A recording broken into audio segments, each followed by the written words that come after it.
Shalom, shalom, geração do avivamento. Bom dia, bom dia, bom dia. Sejam todos bem-vindos, através do nome de Jesus, toda a honra e toda a glória ao Cordeiro de Deus. Tô um pouquinho rouca, um pouquinho. Mas daqui umas 2 horas eu já tô zera. Tô profetizando. Aleluia. Toda a honra e toda a glória ao Senhor Jesus. Aleluia. Tava aqui pensando, né? Um pouquinho antes de eu começar a orar. Eu falei assim, como que a gente é maluco, né? Falei, a gente tá viajando e a gente tá orando e a gente tá fazendo tudo que a gente faz todo dia. Então eu percebi que realmente quem é bom de desculpa é Satanás. Bom de desculpa é uma pessoa desalinhada. Bom de desculpa é alguém desalinhado. Porque quem quer, faz acontecer. Quem quer, dá o seu jeito, né, profeta Gustavo? Verdade. Então, eu tô viajando. Não tem lugar que você não possa buscar Jesus. Não existe isso. E eu ali sentada pensando, nossa, mesmo viajando, meu esposo tá ali orando, daqui a pouco eu oro. E todos aqueles que estão comigo, que estão nas janelas de oração, estão orando. E né, a maioria do pessoal que tá aqui não foi por causa da viagem que, eu não vou na janela e tal. Eu acho que quando eu vejo esse tipo de coisa, eu falo, Senhor, vale a pena. Vale a pena levar o meu povo para esse nível de consagração, santificação e consciência. Porque é exatamente isso que eu acredito que a igreja do Senhor tem que ter consciência. Não interessa o dia. E não importa se nós estamos em férias. Não existe desculpa para não buscar o Senhor. O culto ao Senhor tem que ser dado. Não interessa se você está de férias, se você está na Ásia. O culto, eu viajei 50 dias lá para o Ushuaia. Eu fiz live e oração todos os dias. Então, é esse tipo de constância e de fundamento que eu quero que você construa com Jesus, porque Deus vai olhar para a terra e vai falar assim, eu tenho na terra um amigo, uma amiga, que não importa o que eu peça para essa pessoa, ela vai fazer. E Deus busca na terra filhos, mas Ele busca mais, filhos que são seus amigos. Porque nos seus amigos Ele pode confiar. E quando você for chamado de amigo de Deus, o ano passado Deus me chamou de amiga. Deus falou que só levava para Moriá os seus melhores amigos. E Ele falou, bem-vinda ao seu Moriá. E por que eu estou contando isso? Eu vou pregar na conferência a palavra poderosa. Por que eu estou falando isso para você? Porque tem gente que dá desculpa para qualquer coisa. Tô cansado. Orar de madrugada atrapalha. Tem gente que dá desculpa para tudo. Mas eu vou falar para você uma coisa. Todo preço pago de consagração, de busca, nada vai ficar sem ser recompensado. Pode ter certeza disso. Amém? Ontem, né, na verdade, a gente ficou 2 dias no evento, 2 dias no alinhamento, ali no monte, né? Foi um tempo extraordinário. Hoje nós vamos voltar, estejam orando pela nossa viagem. Aleluia. Glória a Jesus. Que Jesus nos use nessa estrada para libertar, para batizar. Eu não sei você, mas eu falo, Deus, se o Senhor quiser, eu tô aqui para batizar, para fazer uma libertação, para pregar. O Senhor é o dono da viagem. Aleluia. Vamos orar para nós começarmos? Querido Deus e Pai Todo-Poderoso, na autoridade do nome de Jesus, eu quero te glorificar, Senhor, porque eu vejo, Pai, um remanescente levantado, posicionado. Obrigada, Deus, por tudo aquilo que o Senhor fez, que o Senhor fará e que o Senhor já está fazendo. Senhor, eu quero declarar que esse devocional nunca foi meu. Ele é apenas, Senhor Deus, um veículo a qual o Senhor se manifesta. Então, por mais um dia, eu chamo a presença do Espírito Santo para usar minha vida. Para usar minha vida numa profundidade absoluta. Para manifestar a revelação. Para manifestar o pão que nos alimenta todos os dias. É isso que eu oro e decreto. Chamando o Espírito Santo de Deus no nosso meio, para revelar aquilo que está por detrás de Gênesis 38. Aleluia! O tema de hoje é Judá e Tamar, e essa história é muito boa, amém? Então vamos lá comigo? Por essa época, aleluia, deixa eu só fazer um pouquinho aqui. Por essa época, Judá saiu de casa e se mudou para Adulão, onde foi morar na casa de um homem chamado Ira. Ali Judá viu uma mulher cananeia, filha de Sua, e se casou com ela. Teve relações com a mulher e ela engravidou e deu à luz a um filho chamado Er. Ela engravidou novamente e deu à luz a um filho chamado Onã. Quando estava morando em Quisibe, ela deu à luz ao terceiro filho, chamou de Selá. Então, Judá tem Er, Onã e Selá. No devido tempo, Judá arranjou casamento para Er, seu filho mais velho, com uma moça chamada Tamar. Mas Er era um homem perverso aos olhos do Senhor, por isso o Senhor lhe tirou a vida. Vamos ler isso aqui de novo? Mas Er, olha só, mas Er era um homem perverso aos olhos do Senhor, por isso o Senhor lhe tirou a vida. Vou só dar uma pausa aqui. Eu já vi Deus arrancar a vida de muito homem que atrapalhava o chamado da mulher. E de muita mulher que atrapalhava o chamado do homem. E eu vou dizer uma coisa. Se o seu marido, se a sua esposa tem atrapalhado você a buscar o Senhor Jesus, ore para Deus ter misericórdia. Porque Deus sempre vai prevalecer o propósito. Sempre. Sempre. Sempre vai prevalecer o propósito. Aleluia.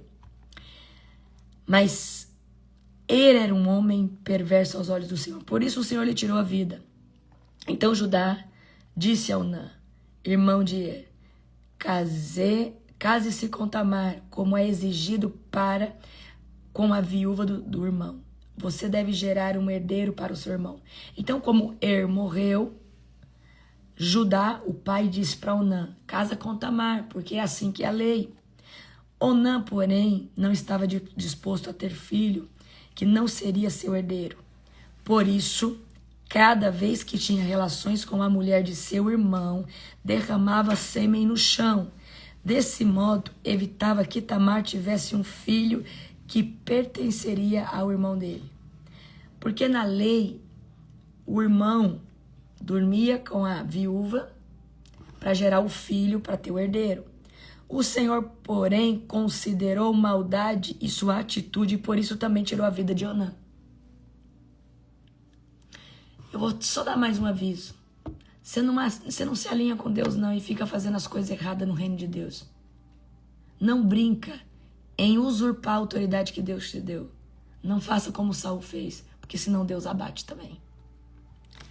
Não estou colocando medo não, querido. Só estou falando como é o sistema do nosso Deus, o Todo-Poderoso. Então Judá disse à sua nora Tamar, volte para a casa de seus pais e permaneça viúva até que meu filho Selá tenha a idade suficiente para casar com você. Então Selá, que era mais novo, né? O terceiro filho. Na verdade, Judá disse isso apenas porque temia que Selá também morresse, como seus dois irmãos. Assim Tamar voltou para a casa de seu pai. Então Judá estava com medo de Selá morrer. E ele não disse isso na intenção de cumprir. Ele disse isso na intenção de que, não é o tempo, mas ele vai crescer, Ou seja, ele enrolou Tamar. Alguns anos depois, a mulher de Judá morreu. Quando terminou o período do luto, Judá e seu irmão Irã, o Adulamita, subiram a Tímina para supervisionar a tosquia das ovelhas de Judá. Alguém disse a Tamar, seu sogro está subindo a Tímina para tosquear as ovelhas. Tamar sabia que Selá já era adulto, mas nenhuma providência havia sido tomada para que ela se casasse com ele. Por isso, trocou suas roupas de viúva para disfarçar-se, cobriu-se com o véu e depois foi sentar-se junto à entrada, olha só, foi sentar-se junto à entrada da vila de Enaim, no caminho de Tímina. Judá viu e pensou que fosse uma prostituta, pois ela estava com o rosto coberto. Ele parou à beira da estrada e, sem saber que era sua própria nora, disse: quero me deitar com você. Então, olha o contexto. Selá cresceu, Judá não tomou nenhuma providência. Alguém falou para Tamar: Tamar, seu sogro está subindo para tosquear.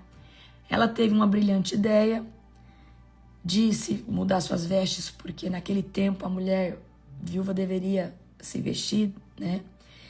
E aí ela vai, e ali o sogro, sem saber que era a nora, pede para se deitar com ela. Quanto você me pagará para deitar-se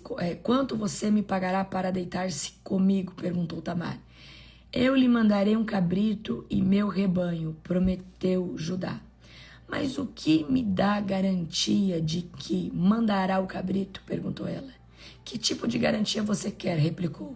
Ela disse: deixe comigo seu selo pessoal, junto com o cordão dele e o cajado que você está segurando. Ou seja, deixa comigo, Judá, seus objetos pessoais.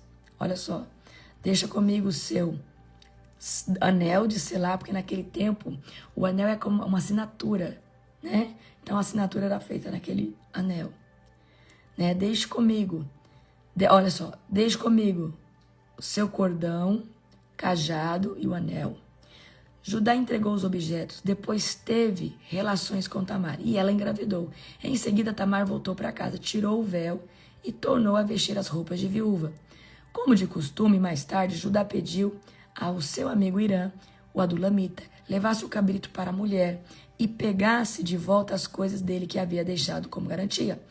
Irã, porém, não conseguia encontrá-la. Perguntou aos homens que moravam lá: onde posso encontrar a prostituta do templo que estava sentada junto à entrada de Enaim? Aqui nunca houve uma prostituta do templo, responderam eles. Então Irã voltou para onde Judá estava e lhe disse: não consegui encontrá-la em nenhum lugar. E os homens da vila disseram que lá nunca houve uma prostituta no templo. Que ela fique com as minhas coisas, disse Judá. Mandei o cabrito, como tínhamos combinado, mas você não a encontrou. Se voltássemos a procurá-la, o povo da vila zombaria de nós. Uns 3 meses depois, disseram a Judá: sua nora Tamar se comportou como prostituta e por isso está grávida. Então, passado 3 meses, descobriram que Tamar estava grávida. Quando a estavam tirando da casa para matá-la, ela enviou a seguinte mensagem a seu sogro: estou grávida do homem que é dono destes objetos. Olhe com atenção. De quem é este selo e este cordão e este cajado? Judá reconheceu de imediato e disse: ela é mais justa que eu, pois não tomei a providência para que ela se casasse com meu filho Selá. E Judá nunca mais teve relações com Tamar. Quando chegou a época de Tamar dar à luz, descobriu que teria gêmeos. Não sei se você prestou atenção, mas Tamar está na linhagem de quem? Tamar está na linhagem de quem, povo? Tamar está na linhagem de Cristo. Pegou... Não, você não entendeu. Deus escolhe as coisas improváveis. Amacantum Messai. Eu quero que você veja a vida dessa mulher, viúva, desamparada. Olha o que acontece com ela. Olha só o nível de injustiça. Se você olhar para Tamar, você fala assim: qual que é a ferida de Tamar? Ferida de injustiça. Ela foi extremamente injustiçada. Olha o profeta dormindo ali, ó. Deixa eu ficar nessa zona de cá. Não vou.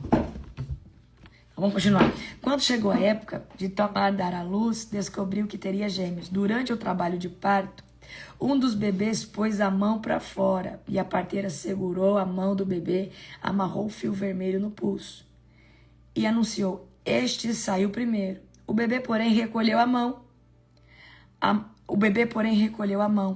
E seu irmão saiu. Então a parteira disse: como você conseguiu sair primeiro, por isso ele recebeu o nome de Pérez. Logo depois o bebê, com fio vermelho no pulso, nasceu e recebeu o nome de Zerá. Aleluia! Glória a Deus. Bendito é o nome do Senhor. Amém? Toda a honra e toda a glória ao Senhor Jesus. Então vamos lá. Vamos para o profético dessa palavra? Vamos para o profético dessa palavra. O que aconteceu aqui? Aqui aconteceu um desalinhamento das coisas. Então havia uma lei, né, de que quando uma mulher que ficou viúva sem ter filhos, o próximo irmão deveria tomar ela para gerar um filho nela, tá? Então, Judá, ele está desalinhado, porque ele não cumpre com a sua palavra. E isso, queridos, vai trazer consequências terríveis, tá? Então, nós não podemos ser injustos, nós não podemos ficar procrastinando o que se deve ser feito. Então, se você está omitindo algo, se posicione. Se você precisa falar alguma coisa, faça. Amém? Glória a Jesus. Então, nós precisamos tomar muito cuidado com isso, porque olha só o que aconteceu. Judá tinha que agir com a justiça, porque era a lei. Mas ele não fez. Ele negligenciou, ele foi injusto. Amém? Então, quem se afasta do que deve ser feito, quem omite o que precisa ser feito, vai sofrer graves consequências espirituais e pesadas. Então, olha só o que vai acontecer aqui. Judá, e olha só, é depois que a sua mulher falece. Ele vai tomar sua nora como uma prostituta e ali vai gerar o filho. E dessa linhagem vai ser gerado o Messias. Vai comigo agora em Gênesis, em Mateus. Vai em Mateus, vai lá na genealogia. Vai lá em Mateus. Esse Deus, eu sou apaixonada no critério de como Deus faz as coisas. Porque eu falo, uau, Senhor, olha o jeito que o Senhor faz tudo.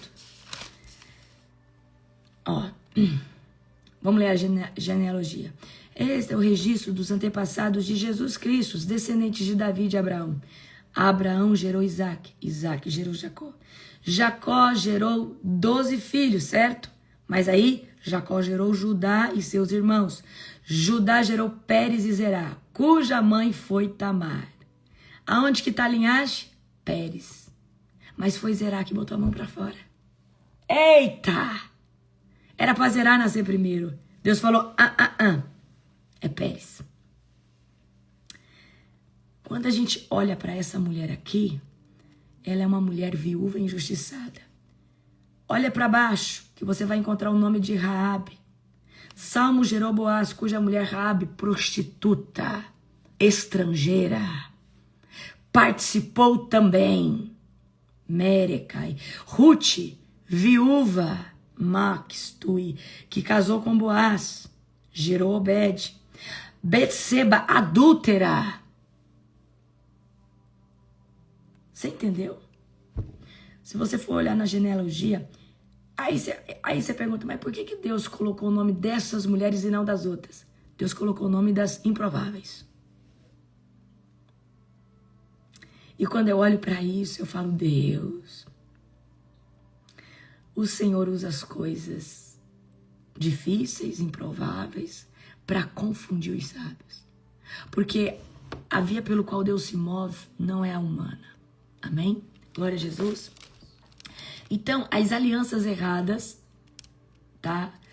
As alianças erradas com pessoas, as alianças erradas podem atrasar o nosso destino profético. Nós temos que tomar muito cuidado com esse tipo de coisa. Então, pergunta para Deus, fala, Deus, eu estou na rota certa? As pessoas que estão comigo estão me ajudando a estar mais na tua presença? Eu estou realmente, Senhor Deus, fazendo aquilo que é a tua vontade. Amém? Então, por que eu estou contando isso, falando isso para você? Porque às vezes a gente não sabe por que a nossa vida não vai. Mas às vezes, será que não tem um Jonas aí dentro? Será que você não está agindo com uma injustiça? E muitas vezes algo trava por causa da injustiça. Algo trava porque você omitiu algo muito importante que você deveria ter feito. Amém? Será que você não deveria ter feito algo para destravar alguma área da sua vida? Nós estivemos agora no alinhamento, né, com o profeta, e eu amo ser alinhada. E esse alinhamento, ele foi maravilhoso para mim, maravilhoso. Para cada um aqui trouxe uma palavra. O que você viveu no alinhamento? Aí o Gustavo falou contemplação. Eu falei destino. Por que destino? Porque eu tenho uma visão de destino profético. Mas quando eu estive com o meu apóstolo, quando eu estive ali, o meu destino profético, ele aumentou a distância da onde eu posso enxergar ele com mais distância. A gente sempre enxerga o que Deus vai fazer. Mas somente quando um pai espiritual, uma mãe espiritual fala, olha, Deus vai fazer isso, aquilo, né? Traz uma palavra sobre o que Deus vai fazer na nação, você consegue ampliar o destino profético. Aleluia. Então alguns falaram cura. Aleluia, glória a Deus. Então o que eu quero dizer para você é, Deus precisa sempre estar nos alinhando, né? Nos curando, corrigindo a rota. Aleluia.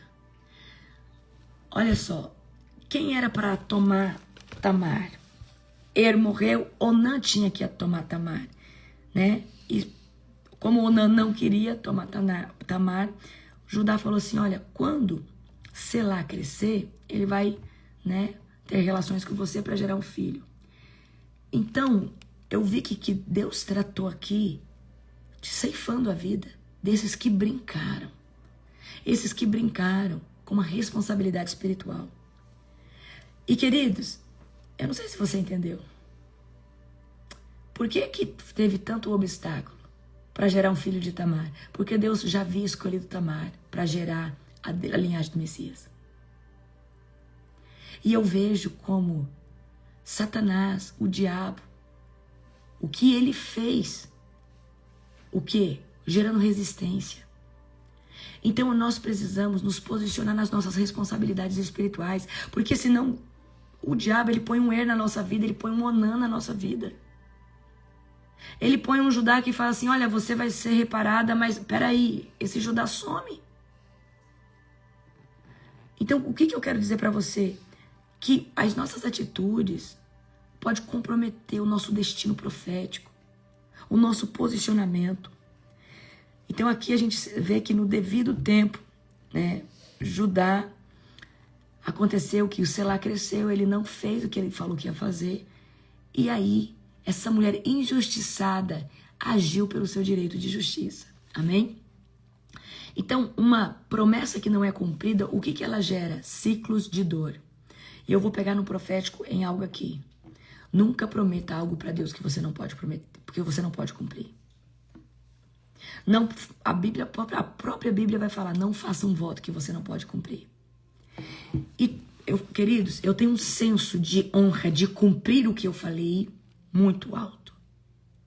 Porque isso é cultural, eu aprendi, mas talvez você não foi assim, mas no Senhor você pode gerar e ser forjado nisso. Então, se você marcou um horário, chega. Se você falou que vai fazer, faça. Para que esse negócio, comecei 40 dias de jejum, parei no dia 10. Deus não vai confiar nada na sua mão. Porque você não cumpre. E queridos, não é fácil carregar projetos de Deus. Mas Deus sabe quem é capaz de suportar. Quem tem estrutura. Porque Deus não depende só da estrutura que aguenta. Ele depende do caráter que vai cumprir o que foi comissionado. Então, lembra que eu falei, nós precisamos de intimidade com o Senhor, nós precisamos de estrutura para suportar o peso, mas também nós precisamos, você sabe do quê? Compromisso, resiliência, resistência, persistência, amém? Então, nós não devemos reter o que deveria ser liberado. Judá deveria ter liberado o seu filho para ir lá e dormir, né? Ele poderia ter pegado no pé do filho, ele não quis. Depois ele deveria ter levado Selá para ter relações com Tamar, ele não quis. Então ela agiu. E eu creio que ela agiu debaixo do governo do Espírito Santo. Amém? Então, se nós retermos o que deveria ser feito sobre as nossas vidas, sobre a vida de outra pessoa, nós travamos destinos proféticos. E uma coisa que Deus falou comigo nesse alinhamento agora é destino profético. Deus trouxe para mim destino profético mais ampliado. Então, vamos lá que eu quero confrontar você. Por que você não está fazendo o que Deus pediu para você fazer? Por que você não se posicionou ainda naquilo que você prometeu para Deus? Por que você quer ver sua vida andar, mas você não quer fazer nada? Você quer que simplesmente um anjo chega com uma carta ou um documento e fala, eis que agora você vive a expansão, você vive o que... Queridos, nunca vai ser assim. No mundo espiritual, tudo que é gerado em Deus depende de movimento. E movimento é atitude. Então não adianta nós pensarmos, porque vai acontecer. Vai acontecer, mas você precisa fazer a parte que é só você que faz. E é só você, humano, que faz. Anjo nenhum faz por você. Deus não desce do céu, sublime trono para fazer por você. Deus prometeu que você vai prosperar, mas se você não trabalhar, meu amigo, na loto que você não ganha. Porque quem joga na loto é iludido por Satanás. Então deixa eu falar para você, Deus falou que você vai prosperar, por que você não começou a empreender? Não vai chegar um anjo com a sacolinha de dinheiro e falar, eis que você prosperou. Nunca. Tia, desce agora do cavalo. Desce dessa ilusão. Vou te tirar daí agora. Porque Deus falou que eu vou ser um pregador do evangelho. Já leu a Bíblia pelo menos uma vez? Não leu. Você tem preguiça de ler? Não vai pregar nem na praça. Não vai pregar para ninguém. Porque você não tem base. Porque Deus falou que eu ia cantar. Tá fazendo aula de canto? Tá cantando? Não tô cantando porque ninguém me deu oportunidade. E no mundo que você tem domínio e pode cantar em qualquer lugar, você precisa de uma oportunidade num púlpito. Deus não prometeu que você vai cantar, então por que você não tá cantando? Mas você só vai cantar se for lá no altar? Com pessoas vendo? Não, você nunca vai cantar no altar. Porque quem não canta no secreto, não canta no altar. Quem não ora no secreto, não ora no altar. Quem não recebe no secreto, não manifesta no público. Infelizmente. Não é desse jeito. Amém? Então, eu quero que vocês entendam que Deus ele está interessado em cumprir a promessa que Ele fez para você. Mas Ele também quer ver como vai ser o seu posicionamento. E se tem uma coisa que eu aprendi desde o começo, sem posicionamento não tem manifestação de Deus. Então, queridos, não tem como... você é um libertador. Já saiu dos seus pecados? Não, porque Deus vai me usar na libertação em alto nível. Mas você ainda fornica, você fala palavrão. Como que vai ser isso? Você acha que realmente o diabo vai sair? Ele vai dar risada de você. Porque eu falo pra você, o demônio, uma vez que você tá pecando, ele sabe o seu nome. E ele vai falar o seu pecado um a um e ele vai te envergonhar. Mas se você está na brecha, se você está em santidade, quando ele escutar o seu nome, ele vai falar, ela não, ele não, sai daqui, eu te odeio. E quando porque quando ele faz isso, ele já entregou que ele perdeu. Mas por que eu tô falando isso pra você? Porque tem gente que acha que vai acontecer do dia pra noite. Então, queridos, a gente olha pra Judá. Judá, ele omitiu. Ele ficou com medo do filho, sei lá, morrer, né? Então, o que ele fez? Ele negligenciou alguém. Ele foi injusto com alguém. E Deus olhou para essa mulher injustiçada, assim como Deus olhou para quem? Para Lia. E Deus viu que Lia era uma mulher não amada. O que ele fez? Tome, Lia, filhos. Enquanto a outra, nada de filhos. Eu vejo que o nosso Deus tem uma forma muito peculiar de resolver as coisas. E nós precisamos entender que Deus é o justo juiz e Ele sonda coração. Ele sabe, é Gênesis 38, queridos. Põe para mim, pastora Bruna, que eu vou fixar, esqueci. Amém? Aí, essa mulher não ficou viúva? Para ela tudo estava perdido. Sim ou não? Deus reverteu o cenário dela. De viúva passou a fazer parte da linhagem do Messias. Não, você não entendeu. De viúva, rejeitada, injustiçada. Tamar, tô te vendo. É com você mesmo que vai ser a coisa. Vem aqui, Tamar. Você vai ser, Tamar, nomeada mãe daquele que vai gerar o meu filho na terra. Presta atenção. Tamar, de injustiçada, de rejeitada, de esquecida, passou a fazer parte de Mateus 1, a linhagem do Messias. E você sabe por que isso é lindo? Isso é lindo? Porque Deus reverteu o cenário num caos. E eu quero trazer uma palavra de esperança para você. Não sei o que você está passando. Não sei o que você chama de deserto. Não sei se talvez o que você chama de caos é seu marido querendo divorciar de você, ou sua esposa querendo divorciar de você, ou sua empresa falindo. Eu não sei o que você chama de caos. Não sei o que você chama de dificuldade. Mas eu conheço um Deus que está muito interessado em transformar caos em promessa. Caos em ponte de acesso para viver aquilo que Deus tem. Então eu quero profetizar que ainda que você se sinta hoje como Tamar, esquecida, esquecido, Deus sempre pode reverter o caos em bênção. Então, o que você vai precisar fazer? Confiar. Você vai precisar confiar em Deus de todo, mas de todo o seu coração. E uma vez que você confiar no Senhor de todo o seu coração, Ele vai fazer. Mas não é só confiar, é posicionamento. Como que você quer santificar a sua vida se você não sai da roda dos escarnecedores? Ah, porque eu quero viver a santidade. Mas você ama assistir Netflix, isso te consome, isso te domina. Todo grande homem e mulher de Deus sempre vai estar fazendo renúncia, porque ele precisa provar para Deus sempre que nada domina ele.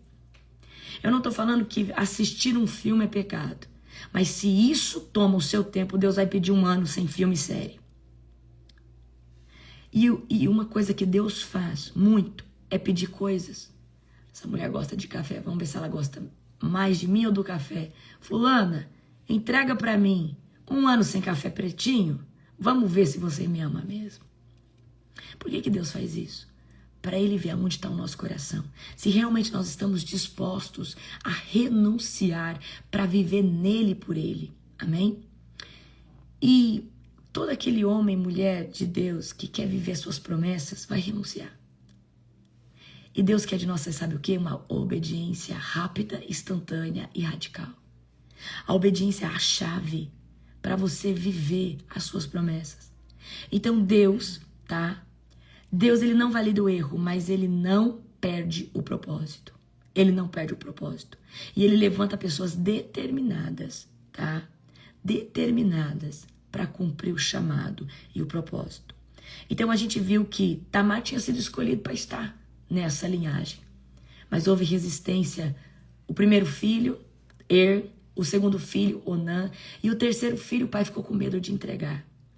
Então não interessa quem está atrapalhando você no propósito. Não interessa se na sua caminhada tem um um Onã e um Judá atrasando as coisas. O que eu quero dizer para você é, Deus vai fazer, mas Ele quer seu posicionamento. Qual foi o posicionamento de Tamar? Ah, meu sogro saiu, então só tem um jeito. E ela foi. Eu sei que a atitude parece, né, uma atitude exagerada, mas era a única forma dela tomar posse do que foi prometido a ela. E você vê o que ele vai falar? Você é mais justa do que eu. Você é mais justa do que eu. O que Deus quer de nós para essa geração, você sabe o que é? Obediência. Sacrifício. Porque todo mundo que obedece, sacrifica. Vamos lá, vou perguntar pro povo aqui. O que vocês estão renunciando pro Senhor Jesus nesse tempo? Vamos lá, vou filmar isso pra você. Vamos lá. Vamos lá. O que vocês estão... Vai, Gustavo. O que você está renunciando esse ano pro Senhor? Esse ano? Meu sono. O sono. É dolorido? Demais. Mas o que você tem ganhado com isso? Nossa. Você já tinha vivido essa dimensão. Ele sabe. Não, isso que é legal. Você sacrifica o seu sono, só que você entra numa outra dimensão. Exato. Simples assim. Pastora Bruna. É tanta coisa que eu tô sem refrigerante. Eu tô sem Instagram, não posso ficar mais do que a live. E o tempo de 30 minutos. Então eu não tenho muito tempo mais no Instagram como eu tinha antes. Sim. Filme nunca mais vi, não posso ver, a não ser que seja... Cristão. Ai, tem mais algumas coisas aí, mas é tanta coisa. Acho que é isso mesmo. Uau. E você, Anne? Também sem os filmes. Aí também comecei a não ser cristão, né? Acho que faz um pouquinho mais de um ano. Fala um pouquinho mais alto. Aí comecei a restrição também das redes sociais e a tirar. Pra não ficar mais além do que for devocional, live, essas coisas. E de alimentação, o glúten, a lactose e o açúcar. Uau. Glória a Deus. Amém. E eu vou falar uma coisa pra vocês. A gente sempre tá fazendo um monte de propósito. E por que a gente faz isso? Pra falar, Senhor, a gente te ama tanto que a gente não quer. A gente não quer dar tempo pra Satanás. A gente não quer. Amém? Então, eu estou falando isso aqui pra você porque o Senhor sempre vai nos pedir alguma coisa. O Senhor sempre vai falar conosco. O Senhor sempre vai nos requerer. Ele vai querer testar. Onde está o coração da pastora Bruna? Onde está o coração do profeta Gustavo? Aonde está o coração da evangelista Anne? Onde está o seu coração? E Deus sempre vai te pedir tudo. Se eu fosse você, eu não perderia a quinta-feira da nossa conferência, que vai ser no dia 25. Eu vou pegar uma palavra tão extraordinária que se eu fosse você, eu estaria lá. Amém? Mas eu quero entrar em algo aqui com vocês, tá?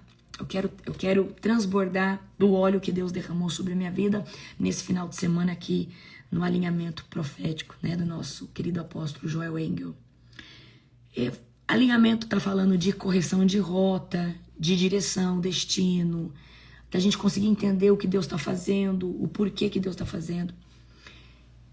E eu quero que você entenda que é muito bom nós termos uma voz profética. Eu sou uma voz profética na sua vida.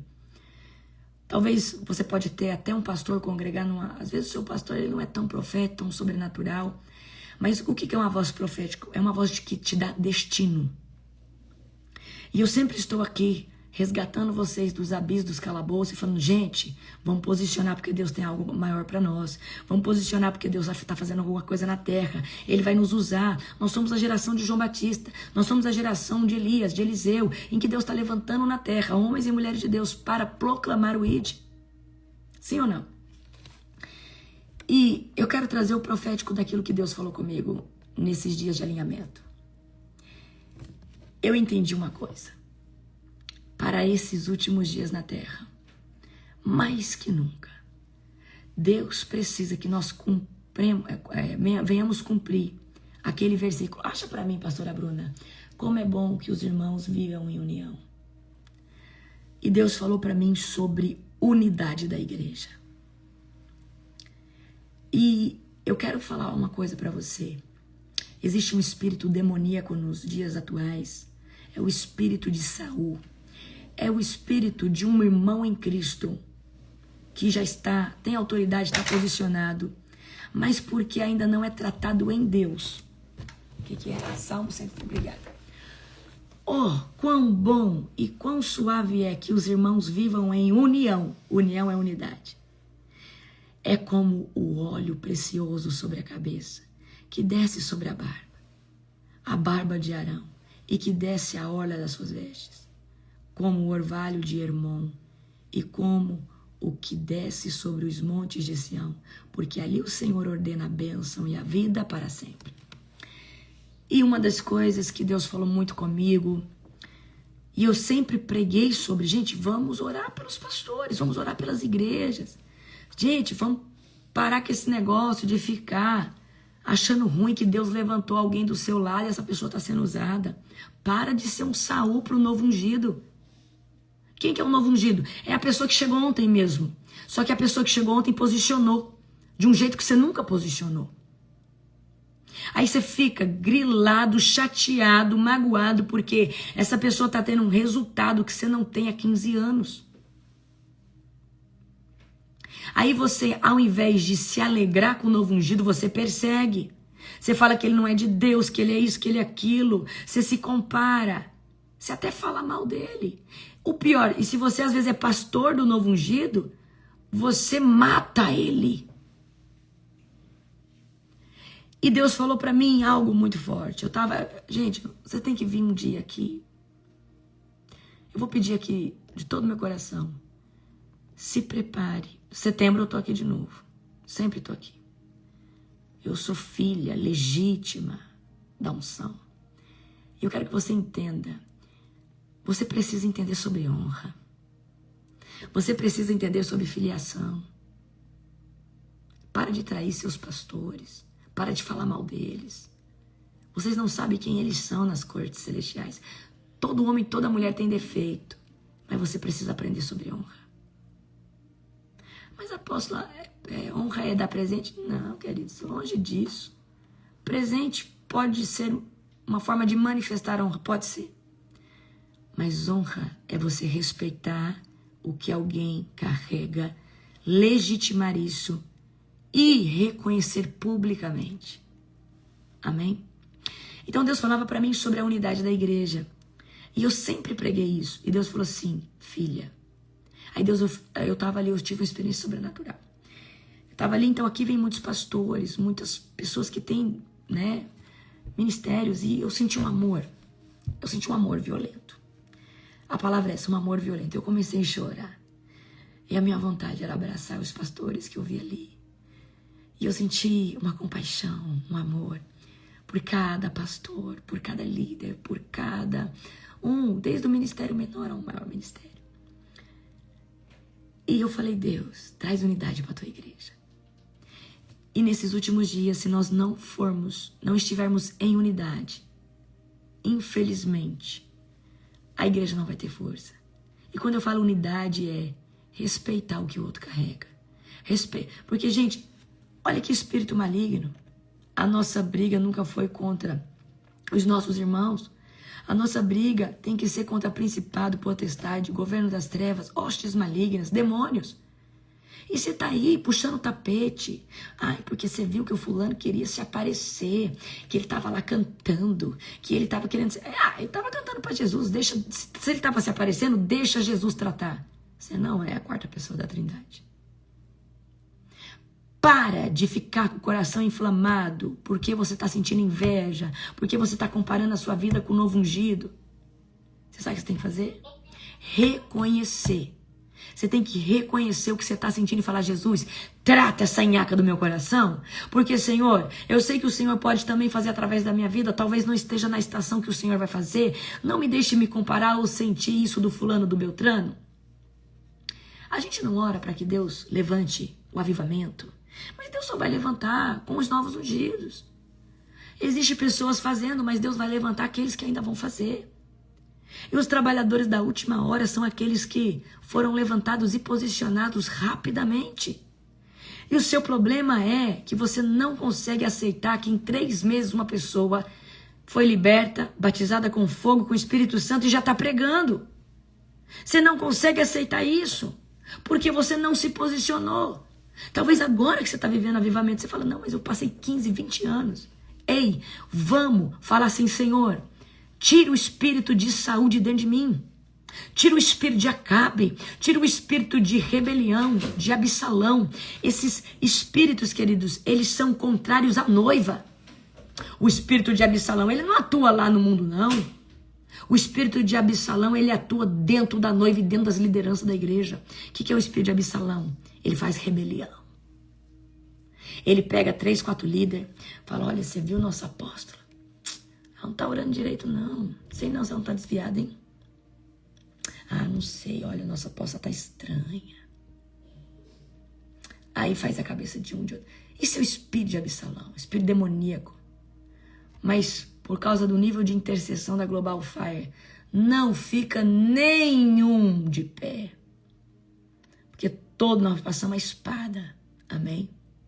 E aí a gente repreende, tem que sair de dentro do coro humano das pessoas. Aleluia, diga aleluia, fazer como meu apóstolo. Deus está trazendo unidade para a igreja, porque nós vamos viver um grande avivamento. Mas para viver um grande avivamento, nós precisamos proclamar. Então a primeira palavra que Deus me disse é unidade. Então eu vou falar para você, para de inflamar seu coração. Ai, apóstolo, mas quando eu vi, eu já tô vendo o pastor fulano. Então sai da rede social. Jesus falou, se seu olho te faz pecar, arranca ele. Então sai de rede social. Se o que te incomoda é isso, aquilo, para. Fala, Jesus, me trata.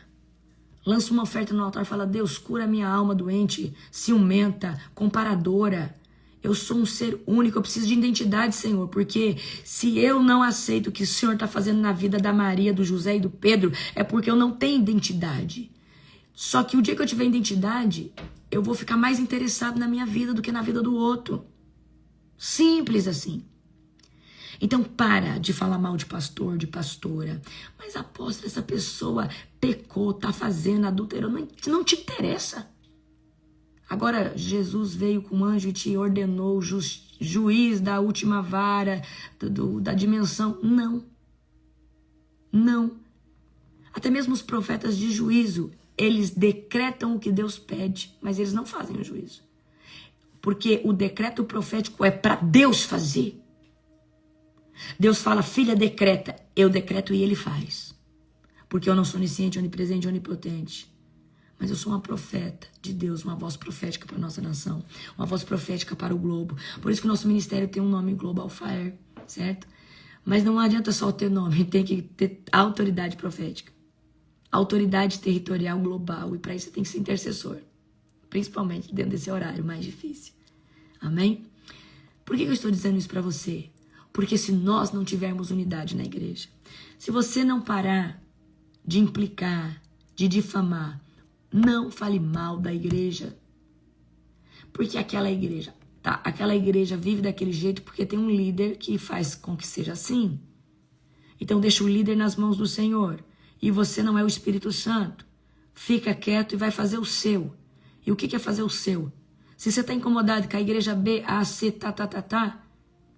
vai buscar Jesus e vai abrir sua igreja. Para você ver o tanto que é bom. Amém? Para você ver o tanto que as pessoas são fáceis de lidar. Estou falando ao contrário, tá? Então, Deus quer unidade. Então, unidade é a palavra que eu quero que você rumine no seu coração hoje o dia inteiro. Fala, Deus, me perdoa por toda vez que eu falei mal da igreja, que eu quis fazer justiça, que eu isso, aquilo outro. Amém? E eu quero que você tenha uma convicção. Não existe nenhuma igreja perfeita. Eu sou terrível, queridos.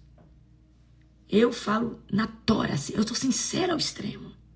Não me pergunte, eu não vou pentear o demônio dentro de você. E não pense que você vai pendurar em mim, que você não vai. Eu já fui liberta do cativeiro. Então eu sou uma pessoa, às vezes, que parece ser dura. Mas o meu jeito de amar as pessoas é dando armas, é tirando de calabouços, é dando, olha aqui, eu não vou te fazer dependente de mim. Eu vou te ensinar a orar. Eu não vou fazer com que você dependa de mim para mim ungir sua casa ou fazer uma oração poderosa para você. Eu posso até orar por você. Mas eu quero que você aprenda a orar, aprenda a fazer o que eu faço. Então eu dou para os meus filhos espirituais, para a igreja que eu prego. Vocês são igreja, vocês podem não congregar na Global Fire, mas eu nunca vim aqui ministrar para quem congrega na Global Fire, porque a minha visão é de reino. E a última coisa que eu estou buscando na terra é membro. Não vem dar dor de cabeça no meu ministério, dá lá pro teu pastor. Se alimenta aqui, pratica, põe, tá? Então eu sou esse tipo de pessoa. Falo o que eu penso, sem filtro nenhum. E se você me perguntar o que eu acho, eu estou discernindo, eu vou tocar na sua ferida e vou mexer o dedo lá dentro para falar assim, você precisa de cura aqui e eu estou disposta a orar por você e ministrar cura na sua vida. Amém? Então, eu sei que tem muitas pessoas hoje dentro da igreja que às vezes quer se pendurar no pastor e acha que vai ter tudo que aquele pastor tem ficando agarrado. Que eu tenho que ir na casa do pastor e tal, e toda hora liga. Não crie expectativa comigo. Não creia. Eu não sou esse ser. Eu sou um ser do Senhor. Eu sou das regiões celestiais. É muito difícil eu ficar aqui na terra.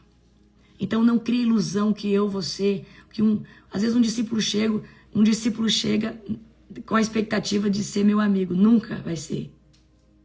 Eu não tenho best. Meu melhor amigo é o Espírito Santo e o meu marido. Passou disso, ou é o meu irmão na fé, ou é um filho espiritual, ou é um parente meu. E vida que segue. Então, eu sou esse tipo de pessoa e tem gente que não me tolera por isso. Então busca um pastor do amor, que vai alisar o demônio às vezes dentro da tua cabeça, dentro aí da tua alma. Mas eu não sou. Mas a minha forma de amar, eu vou entregar muito. Eu vou fazer você crescer em 6 meses o que você não cresceu a vida toda.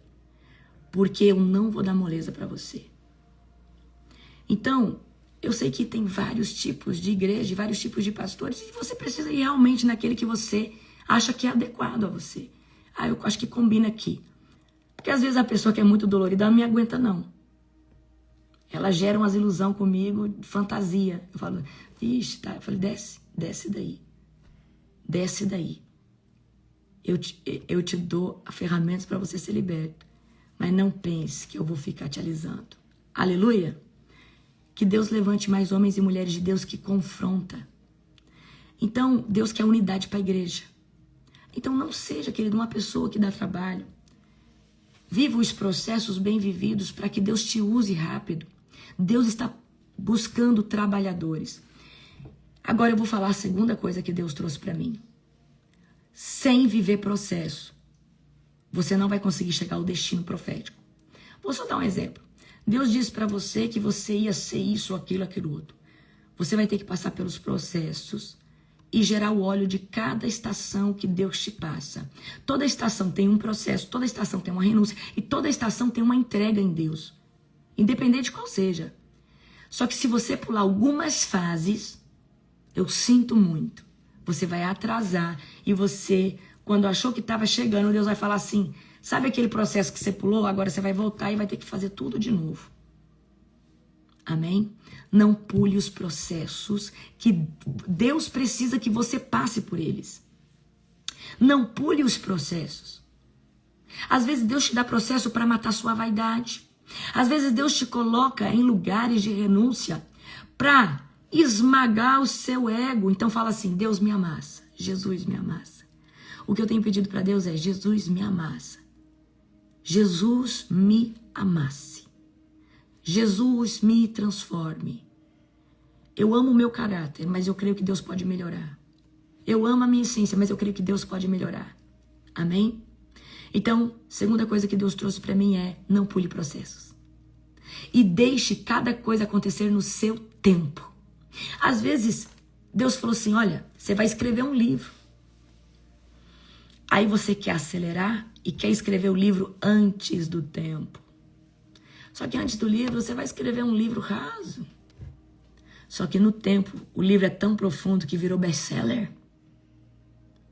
Só que para o livro nascer, teve que esperar os processos adequados para que o óleo fosse transferido para o livro. E todo aquele que lê seria transformado. Mas você escolheu escrever o livro no tempo errado. Ele foi até edificante, mas não virou best-seller. Você entendeu o que eu estou tentando dizer para você? Vocês pegaram? Sim. Então, tem gente que quer acelerar. Tem gente que quer sair fora da rota porque acha assim, eu vou fazer do meu jeito. Eu vou fazer do jeito que... Não, eu vou fazer do jeito que para mim faz sentido. Pula um processo, pula outro. Eu vou acelerar agora. Agora eu vou viver o que Deus... Mas você pulou 2 processos. E você sabe o que é o pior de tudo? Tem processo que não volta nunca mais. Porque tem muitos processos que são oportunidades que Deus te dá. Às vezes Deus te colocou... Vou só dar um exemplo meu aqui. Só beber uma aguinha, gente, tá? Eu, quando me posicionei com Deus, fui morar com meu avô, que é uma pessoa difícil. E com a esposa dele, que é um amor, uma profeta. E eu decidi morar com meu avô porque eu estava depressiva, naquele tempo. E a casa do meu avô não é uma casa caótica, cheia de regra.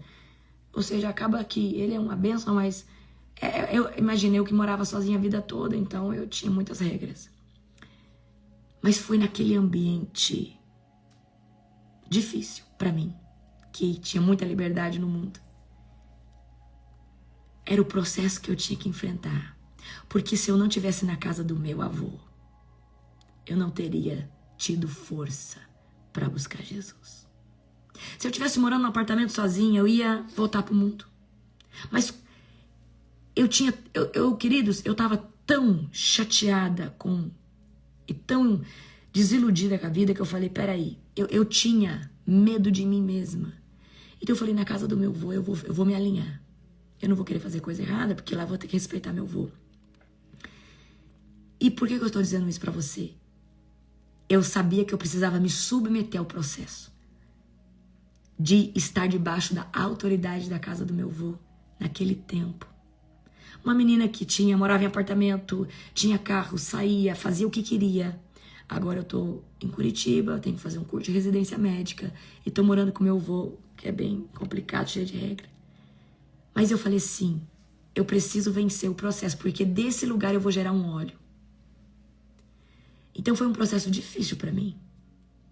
Mas num lugar caótico, num lugar difícil, eu gerei o óleo que hoje é derramado na sua vida. Não ignore os processos difíceis, não ignore as coisas mais difíceis. Amém? Aleluia. Terceira, Deus me deu muita coisa, mas eu vou na terceira pra gente finalizar. Amém? Gente, hoje eu moro em Indaiatuba, tá? Indaiatuba, São Paulo. Em breve nós vamos inaugurar nossa matriz, no nome de Jesus. Então vamos lá. Terceira palavra que Deus me deu. Deus está levantando uma comissão de profetas de ofício. Porque para Deus fazer, ele tem que anunciar. E como que Deus anuncia qualquer coisa na terra? Pelos seus profetas.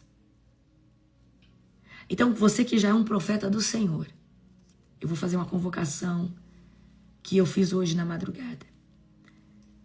Lance os decretos convocando o avivamento sobre a nação brasileira ou sobre a nação que você está. Derrame óleo na terra e fala, Senhor, eu decreto que Gente, o profeta tem voz nas cortes celestiais. Todo homem, toda mulher de Deus profetiza também.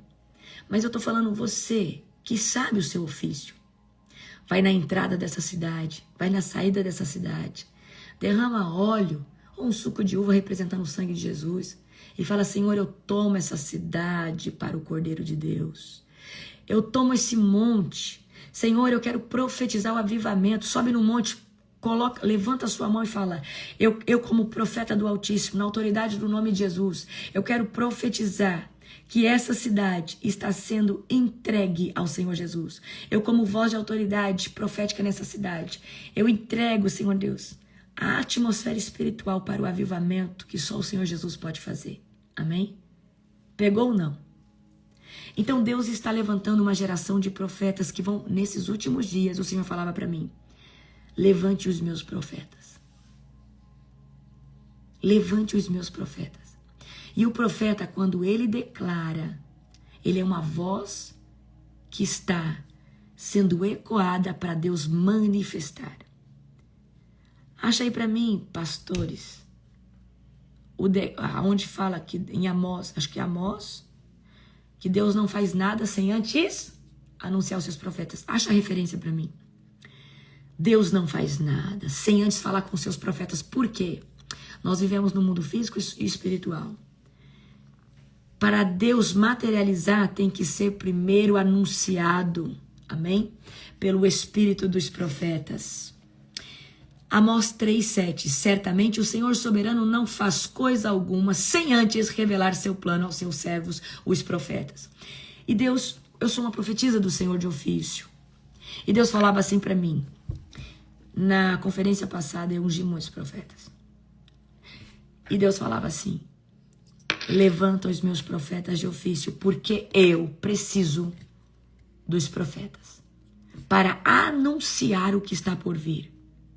E o Senhor falava para mim, quanto mais profetas levantados, maior será o aceleramento do avivamento, do que Deus está planejando fazer sobre a terra.